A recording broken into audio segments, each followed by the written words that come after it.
శివోహం భక్తి ఛానల్కి స్వాగతం అండి. అందరికీ నమస్కారం. పాల్గొన మాసం యొక్క విశిష్టత గురించి తెలుసుకుందామండి. పాల్గొన మాసం ఎంతో విశిష్టమైనదండి. అనేక దేవతావతారాలు జనించిన పవిత్ర మాసం అండి ఇది. ఈ మాసంలో దాన ధర్మాలు చేస్తే చాలా పుణ్యం కలుగుతుందండి. శ్రీ మహావిష్ణువుకు ఇష్టమైన మాసాలలో పాల్గొనము ఒకటండి. పాల్గొన శుద్ధ తదియ శాలివాహన శక సంవత్సరాది పాల్గొన మాసములో సమీప నదులలో స్నానం ఆచరించి విష్ణుమూర్తిని పూజించి సూర్య భగవానునికి అర్ఘ్యమిచ్చి విష్ణుమూర్తిని షోడశనామాలతో అర్చించి విష్ణుమూర్తికి నైవేద్యంగా పాలు కానీ పాలతో చేసిన ప్రసాదాన్ని కానీ సమర్పించడం వలన విశేష ఫలితాలు కలుగుతాయండి. పూర్వ పాల్గొని ఉత్తర పాల్గొని నక్షత్రాల వద్ద పౌర్ణమి చంద్రుడు ఉండుట చేత ఈ మాసమునకు పాల్గొన మాసమని పేరండి. భాగవతం ప్రకారం పాల్గొన మాసము విష్ణు ప్రీతికరమని చెప్పబడినదండి. విష్ణుమూర్తిని ఆరాధించేటటువంటి వారు పాల్గొన శుక్ల పాడ్యమి నుండి శుక్ల ద్వాదశి వరకు ఉన్న ఈ 12 రోజులు పయోవ్రతమును ఆచరిస్తారండి. పయోవ్రతమనగా మహావిష్ణువునకు 12 రోజులు పంచామృతాలతో అభిషేకం చేసి రోజు ఉదయం సాయంత్రం స్నానమాచరించి విష్ణుమూర్తిని పూజించాలండి. విశేషంగా విష్ణుమూర్తిని పంచామృతాలతో అభిషేకం చేయడం పయోవ్రతంలో విశేషమండి.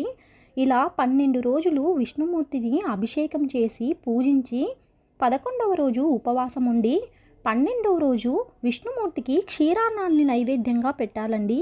ఈ విధంగా నిష్ఠతో విష్ణుమూర్తిని పూజించిన వారికి అభీష్ట సిద్ధి కలుగుతుందని భాగవత పురాణం తెలియజేయబడినదండి. ఇదే విధముగా అతిథి విష్ణువును పాల్గొన మాసంలో పూజించి పయోవ్రతమును ఆచరించి వామనుని పుత్రునిగా పొందినట్లుగా పురాణాలు చెప్పబడుతున్నాయండి. పాల్గొన మాసంలో తదియ చవితి రోజున విఘ్నేశ్వరుణ్ణి ప్రత్యేకంగా పూజించాలండి. దాన ధర్మాలకు ఉత్తమమైనది పాల్గొన మాసమండి. పాల్గొన మాసంలో దాన ధర్మాలు ఆచరించడానికి ఉత్తమమైన మాసమని పురాణాలు తెలియజేస్తున్నాయండి. పాల్గొన మాసంలో గోదానం, ధనదానం, వస్త్రదానం చేయడం వలన గోవిందునకు ప్రీతి కలిగిస్తాయని శాస్త్రవచనమండి.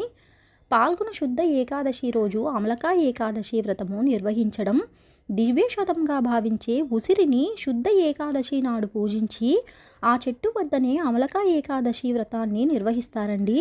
దీన్ని అమృత ఏకాదశిగా పరిగణిస్తారండి. ద్వాదశి నాడు నరసింహస్వామిని పూజించడం సంప్రదాయం అండి. పాల్గొన అమావాస్య రోజు పితృదేవతలకు తర్పణాలు వదిలి అన్నదానాలు చేయాలండి. పాల్గొన మాసంలో అతి ముఖ్యమైనది వసంతోత్సవం అండి.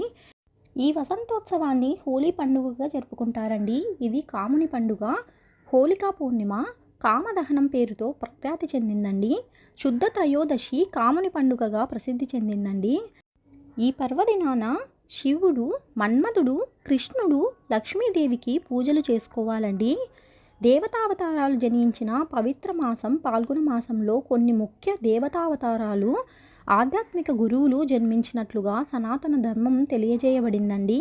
పాలకడలి నుండి లక్ష్మీదేవి పాల్గొన మాసంలో ఉద్భవించినట్లుగా పురాణాలు తెలియజేస్తాయండి.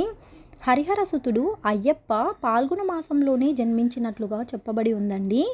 రామాయణం ప్రకారం పాల్గొన మాసము బహుళ అష్టమి నాడు సీతాదేవి భూమి నుండి ఆవిర్భవించి జనకుడికి లభించినట్లుగా తెలియజేస్తోందండి.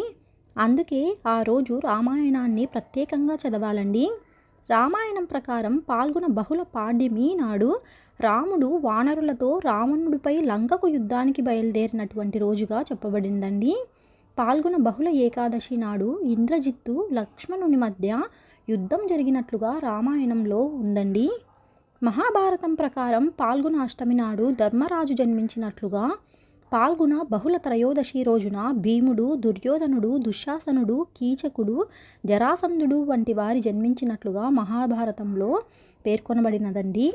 పాల్గొన మాసంలో ప్రతి తిథికి ఒక ప్రత్యేకత ఉన్నదండి. చవితి నాడు సంకట గణేశ వ్రతం ఆచరిస్తారండి. బహుళ అష్టమి నాడు సీతాదేవి భూమి నుండి ఆవిర్భవించింది. అందుకే ఈ రోజున రామాయణాన్ని చదివి సీతారాముల్ని కొలుస్తారండి. బహుళ అమావాస్య నాడు పితృదేవతలకు పిండ ప్రదానం చేసి అన్నదానాన్ని చేయాలండి. ఇలా ఎన్నో పర్వదినాలను చేసుకునేదే పాల్గొన మాస ప్రత్యేకత అండి. తెలుసుకున్నాం కదా అండి పాల్గొన మాసం విశిష్టత గురించి. మరొక వీడియోలో మళ్ళీ కలుసుకుందామండి. సెలవు మరి. స్వస్తి.